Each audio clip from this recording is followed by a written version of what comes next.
Hello everyone, स्वागत है आपका हमारे YouTube channel concept of chemistry में। और आज हम एक नई सीरीज़ यहाँ पे आप लोगों के लिए लेकर आए हैं।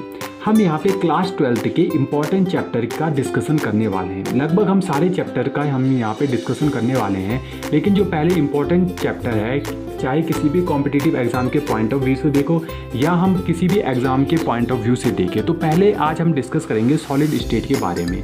यहाँ पे जो जितने भी लेक्चर हम कवर करने वाले हैं वो सीबीएसई बोर्ड और उत्तराखंड बोर्ड, और हम बात करें आईआईटी जेईई और नीट के लिए काफ़ी इम्पॉर्टेंट होंगे। ठीक है, यहाँ पे हम क्या करेंगे, पहले हमारे कुछ लेक्चर होंगे वो हमारे थ्योरेटिकल लेक्चर होंगे, जहाँ पे हम क्या करेंगे, टॉपिक का डिस्कशन अच्छे से करेंगे। उसके बाद उन टॉपिक से रिलेटेड हम एमसीक्यूज़ करेंगे, साथ में जो ऐसे क्वेश्चंस होंगे जो हमारे एग्जाम्स में आए होंगे या प्रीवियस ईयर एग्जाम के जितने भी हम क्वेश्चन देखेंगे, तो मैक्सिमम क्वेश्चन को यहीं पे सॉल्व करने की हम क्या करेंगे, कोशिश करने वाले हैं। तो ये सीरीज़ आप लोगों के लिए काफ़ी इंपॉर्टेंट होने वाली है। स्टार्ट करते हैं आज के अपने नए लेक्चर की, जो है सॉलिड स्टेट। जब हम सॉलिड स्टेट की बात करते हैं तो आपने क्लास 11th में मैटर की फिजिकल स्टेट के बारे में तो पढ़ा हुआ होगा। ठीक है, यदि हम बात करें मैटर की, तो मैटर का जब हम क्लासिफिकेशन करते हैं तो क्लासिफिकेशन हम किस बेसिस पे करते हैं, केमिकल स्टेट के बेसिस पे और फिजिकल स्टेट के बेसिस पे। यदि हम केमिकल स्टेट के बेसिस पे करें तो एलिमेंटल स्टेट होती है हमारे मैटर, कंपाउंड होते हैं, मिक्सचर्स होते हैं। फिर एलिमेंटल जो स्टेट होती है वो डिफरेंट टाइप की होती है, मेटल्स होते हैं, नॉन मेटल्स होते हैं, मेटलॉइड्स होते हैं, आपने पीरियोडिक टेबल में देखा होगा। ठीक है, तो इनकी पोजीशन भी अलग अलग होती है पीरियोडिक टेबल में। हमें किस चीज़ से मतलब है, यहाँ पे हमें मैटर की जो है फिजिकल स्टेट से यहाँ पे क्या करने वाले हैं, डिस्कस करने वाले हैं। देखो, फिजिकल स्टेट मेनली हम देखें तो सॉलिड होती है, लिक्विड होती है, गैस होती है, राइट। ये जो प्लाज्मा होता है ना, ये हाई एनर्जी स्टेट होती है। क्या होती है? हाई एनर्जी स्टेट होती है। और बोस-आइंस्टाइन कंडेंसेट जो होता है ये हमारी लो एनर्जी स्टेट होती है। यहाँ पे हम डिस्कस करने वाले हैं सॉलिड के बारे में। ठीक है, तो हमने अभी तक क्या देखा कि मैटर जो होता है उसकी फिजिकल स्टेट में क्या आती है, एक सॉलिड स्टेट आती है। और इस सॉलिड स्टेट का आप लोगों के पास एक पूरा चैप्टर है जिसमें आप ओनली ऑन डिस्कस करने वाले हो सॉलिड स्टेट के बारे में। तो चलिए स्टार्ट करते हैं हम सॉलिड स्टेट। तो चलिए सॉलिड स्टेट को स्टार्ट करते हैं अपने ही घर से, राइट। आपके घरों में एक पानी की तो बॉटल होगी। ठीक है, पानी की जो बॉटल होती है उसमें क्या होता है, वाटर प्रेजेंट होता है। ये जो वाटर होता है ये किस फिजिकल स्टेट में होता है, ये होता है लिक्विड में। अगर हम बात करते हैं नॉर्मल टेम्परेचर की, ध्यान रखना, नॉर्मल रूम टेम्परेचर की अगर हम बात करें, नॉर्मल रूम टेम्परेचर में जो वाटर होता है उसकी फिजिकल स्टेट लिक्विड होती है। अब यदि मैं कहता हूँ कि ये जो बॉटल पानी की बॉटल है, इस पानी की बॉटल को आप क्या करो, फ्रीजर में रख दो। ठीक है, आपने क्या किया, इस पानी की बोतल को फ्रीजर में रख दिया। अब बताओ अब क्या होगा। अब ये जो पानी की बोतल थी, ये जो पानी की बोतल थी, इसके अंदर जो वाटर लिक्विड फॉर्म में प्रेजेंट था वो अब सॉलिड फॉर्म में कन्वर्ट हो जाएगा। किस में कन्वर्ट हो जाएगा? सॉलिड फॉर्म में कन्वर्ट हो जाएगा। ठीक है, अब यदि मैं क्या कहता हूँ कि इस वाटर को जो इस बॉटल के अंदर प्रेजेंट था, किचन में जाओ और एक जो है कंटेनर में इसको क्या कर दो, आप हीट करना स्टार्ट कर दो। ठीक है, आप इसको क्या कर दो, हीटिंग देना स्टार्ट कर दो। क्या होगा, कुछ समय बाद ये जो है वेपर बनना स्टार्ट हो जाएगा और यहाँ पे जो वाटर की फिजिकल स्टेट होगी वो क्या होगी, गैस हो जाएगी। ठीक है, गैस में कन्वर्ट हो जाएगा। यहाँ पे एक चीज़ आप ध्यान दो, क्या चीज़ें हमने ध्यान में देनी है कि चाहे हम किसकी बात करें, लिक्विड की बात करें, सॉलिड की बात करें या गैस की बात करें, तो हम कैसे डिस्टिंग्विश इसको करते हैं। मैंने फ्रीजर में रखा तो क्या हुआ, यहाँ पे टेम्परेचर का देखो आप, टेम्परेचर इंक्रीज हुआ या डिक्रीज हुआ? भाई यहाँ पे क्या हुआ, टेम्परेचर डिक्रीज हो गया। अगर मैं बात करता हूँ गैसेस स्टेट की, तो मैंने वाटर को जब किसी भी कंटेनर में रखा, उसको हीट किया, तो मेरा जो वाटर था वो क्या किस फॉर्म में कन्वर्ट हो गया, वो गैस फॉर्म में कन्वर्ट हो गया। ठीक है, तो यहाँ पे हमने क्या किया, टेम्परेचर को इंक्रीज कर दिया। एक मिनट, यह टेम्परेचर जो होता है उसका इफेक्ट हमारे मैटर पे क्या पड़ता है, टेम्परेचर का इफेक्ट मैटर पे क्या पड़ा, हमने टेम्परेचर को इंक्रीज किया ठीक है, तो वो क्या हो गया, गैस में कन्वर्ट हो गया। टेम्परेचर को डिक्रीज़ किया तो हमारा जो मैटर था, हमारा जो वाटर था, वो किस में कन्वर्ट हो गया, सॉलिड में कन्वर्ट हो गया। ठीक है, जब अगर हम नॉर्मल टेम्परेचर की बात कर रहे हैं तो नॉर्मल टेम्परेचर पे ये किस फॉर्म में था, लिक्विड फॉर्म में प्रेजेंट था। अगर हम जनरली किसकी बात करें, वाटर की बात करें। ठीक है, तो देखो अगर हम बात करते हैं गैस की, लिक्विड की या सॉलिड की, इनको हम किस बेसिस पे डिस्टिंग्विश करते हैं, किस बेसिस पे हम कहते हैं कि ये गैस है, ये लिक्विड है, ये सॉलिड है। तो यहाँ पे एक टर्म आती है इंटरमॉलिक्यूलर फोर्सेस। इंटरमॉलिक्यूलर फोर्सेस, देखो मॉलिक्यूल के बीच में जितने ज़्यादा इंटरमॉलिक्यूलर फोर्स होगा, मॉलिक्यूल के बीच जितना ज़्यादा इंटरमॉलिक्यूलर फोर्स होगा वो क्या होगा, सॉलिड होगा। ठीक है, जो सॉलिड होते हैं उनमें हाई इंटरमॉलिक्यूलर फोर्स प्रेजेंट होता है। ठीक है, जो लिक्विड होता है उसमें मॉडरेट इंटरमॉलिक्यूलर फोर्स प्रेजेंट होता है।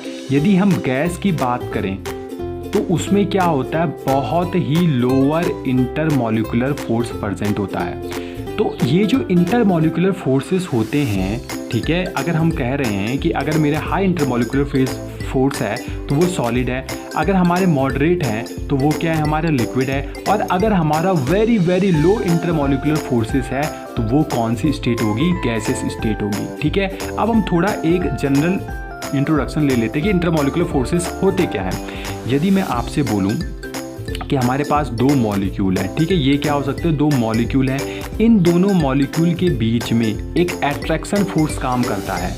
ठीक है, अगर हम वाटर की बात करते हैं तो ये मेरा एक वाटर का मॉलिक्यूल है, ये मेरा दूसरा वाटर का मॉलिक्यूल है, तो इन दोनों के बीच में एक अट्रैक्शन फोर्स काम करेगा। जब इन दोनों के बीच में सबसे ज़्यादा अट्रैक्शन फोर्स होगा, यानी कि ये दोनों जब सबसे ज़्यादा एक दूसरे के क्लोज होंगे वाटर के मॉलिक्यूल, तो ये जो स्टेट कहलाती है, ये जो स्टेट कहलाती है, ये हमारी कहलाती है सॉलिड स्टेट। ठीक है, जब ये मॉलिक्यूल आपस में क्या होते हैं, दूर दूर प्रेजेंट होते हैं, इस प्रकार से, ठीक है, दूर दूर प्रेजेंट होते हैं, तो इनमें कहा जाता है कि ये किस फॉर्म में होंगे, लिक्विड फॉर्म में होंगे। राइट, जब मॉलिक्यूल आपस में इतने पास होंगे कि उनके बीच में मैक्सिमम इंटरमॉलिक्यूलर फोर्स होगा तो उस स्टेट को हम सॉलिड स्टेट कहते हैं। जब मॉलिक्यूल आपस में दूर दूर प्रेजेंट होंगे, राइट, क्या होंगे, आपस में एक दूसरे से दूर प्रेजेंट होंगे और हल्का सा इनके बीच में इंटरमॉलिक्यूलर फोर्स काम कर रहा होगा, तो उसको हम कहते हैं कि ये किस स्टेट में होंगे, लिक्विड स्टेट में होंगे। लेकिन जब मॉलिक्यूल एक दूसरे से काफ़ी दूर दूर प्रेजेंट होंगे, इनके बीच में इंटरमॉलिक्यूलर फोर्सेस लगभग क्या होंगे, हमारे नेग्लिजिबल होंगे, तब हम कहेंगे कि ये किस स्टेट में होंगे, गैसियस स्टेट में प्रेजेंट होंगे। ठीक है, तो किसी भी अगर हमने क्या करना है, सॉलिड, लिक्विड और गैसेस को डिफ्रेंशिएट करना है तो किस बेसिस पे करते हैं। अब यदि हम बात करें इंटरमॉलिक्यूलर फोर्सेस की, तो ये इन्वर्सली प्रोपोर्शनल टू होती है टेम्परेचर के। राइट, अब इसको कैसे समझें हम, देखो माना कुछ बच्चे हैं, ठीक है, वो आपस में कुछ गेम खेल रहे हैं।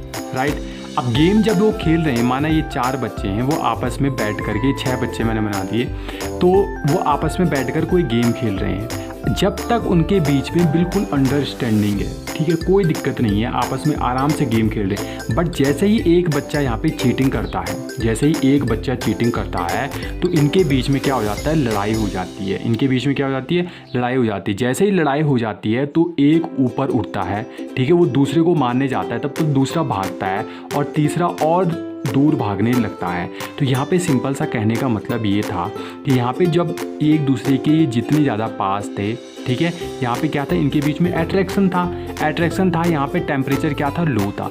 जैसे ही यहाँ पे टेम्परेचर हाई हुआ, यानी कि यहाँ पे एनर्जी क्या हो गई, हमारी हाई हो गई, तो टेम्परेचर भी क्या हो गया, हमारा हाई हो गया। तो टेम्परेचर हाई होने पर ये एक दूसरे से क्या हो गए, दूर भागने लग गए। ठीक है, तो यानी कि जैसे ही मेरा टेम्परेचर इंक्रीज़ होता है, इंटरमॉलिक्यूलर फोर्सेस डिक्रीज होता है।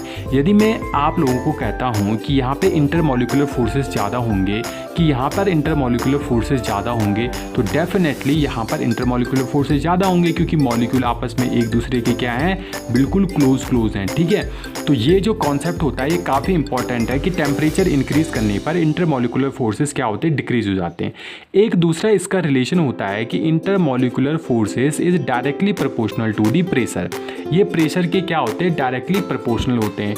यानी कि यदि हम प्रेशर को इंक्रीज़ कर देते हैं, ठीक है, तो इंटरमॉलिक्यूलर फोर्सेस भी क्या हो जाता है, इंक्रीज़ हो जाता है। अब ये जो बच्चे हैं ये दूर दूर भाग गए, ठीक है, आपस में लड़ाई झगड़ा करने लग गए, इनके बीच में टेम्परेचर बहुत ज़्यादा हाई है। अब यदि क्या हुआ कि टीचर यहाँ पे प्रेजेंट हो गया, टीचर अंदर आ गए कि यार इतना शोर क्यों मचा रहे हो तुम, चलो एक जगह पे बैठ जाओ, तो ये क्या होंगे, ये फिर से यहाँ पे अपने जैसे खेल रहे थे उसी प्रकार से बैठ जाएंगे। बट बैठेंगे, गुस्सा उतना ही होगा, टेम्परेचर उतना ही हाई होगा इनका, बट ये क्या है, फोर्सफुली बैठाए गए हैं इस पोजीशन पर। ठीक है, तो प्रेशर को हाई करने पर इंटरमॉलिक्यूलर फोर्सेस हाई होता है, बट ये ज़्यादा देर तक नहीं होता है। ठीक है, मतलब अगर हम बात करें टेम्परेचर की और प्रेशर की, तो टेम्परेचर डोमिनेंट फैक्टर यहाँ पे रोल करता है इंटरमॉलिक्यूलर फोर्सेस में। अगर मैं कहता हूँ कि मैं टेम्परेचर इंक्रीज़ कर रहा हूँ और प्रेशर भी इंक्रीज़ कर रहा हूँ, तो डेफिनेटली यहाँ पे क्या होगा, इंटरमॉलिक्यूलर फोर्सेस हमारी डिक्रीज़ होगी, क्योंकि हम टेम्परेचर को ज़्यादा क्या देंगे, यहाँ पे प्रेफरेंस देने वाले हैं। और इसका हम एक दूसरा एग्जाम्पल भी देख सकते हैं, जैसे गैस होती है, राइट। अगर गैस में हम क्या कर देते हैं, हाई प्रेशर अप्लाई कर देते हैं, तो गैस लिक्विड फॉर्म में क्या हो जाती है, कन्वर्ट हो जाती है, जिसे लिक्विफिकेशन भी कहते हैं। ठीक है, जैसे आप अपने रसोई घरों में गैस सिलेंडर देखते होंगे, तो उसमें गैस को क्या किया गया है, एक हाई प्रेशर के थ्रू लिक्विफाई किया गया है। तो ये एक बेस्ट एग्जांपल होता है कि प्रेशर हाई करने पर मॉलिक्यूल के बीच में इंटर मॉलिक्यूलर जो फोर्स होते हैं वो क्या हो जाते हैं, बढ़ जाते हैं, जिससे जो मॉलिक्यूल होते हैं वो किस फॉर्म में कन्वर्ट हो जाते हैं, लिक्विड फॉर्म में कन्वर्ट हो जाते हैं। बट आपने एक चीज़ गौर किया होगा कि जो गैस हमारे सिलेंडर में भरी हुई होती है, जरा सा उसमें अगर पिन की नोक को क्या कर दें, पिन की नोक से उसको दबाएं, तो एकदम से गैस क्या हो जाती है, बाहर निकलने लगती है। ठीक है, तो कहने का मतलब वही है कि बच्चे बैठे तो यहाँ पे शांत है, बट लेकिन जैसे ही टीचर बाहर जाएगा ये एकदम से रैंडम मोशन में गति करने लगेंगे। ठीक है, फिर से लड़ाई झगड़ा स्टार्ट कर देंगे। अगर हम बात करें सॉलिड के इम्पॉर्टेंट कैरेक्टर की, इनके इम्पॉर्टेंट कैरेक्टर क्या क्या होते हैं, तो सॉलिड के हमने प्रीवियस जो है क्लासेस में हमने अच्छे से पढ़ा हुआ है कि solid have definite shape and volume.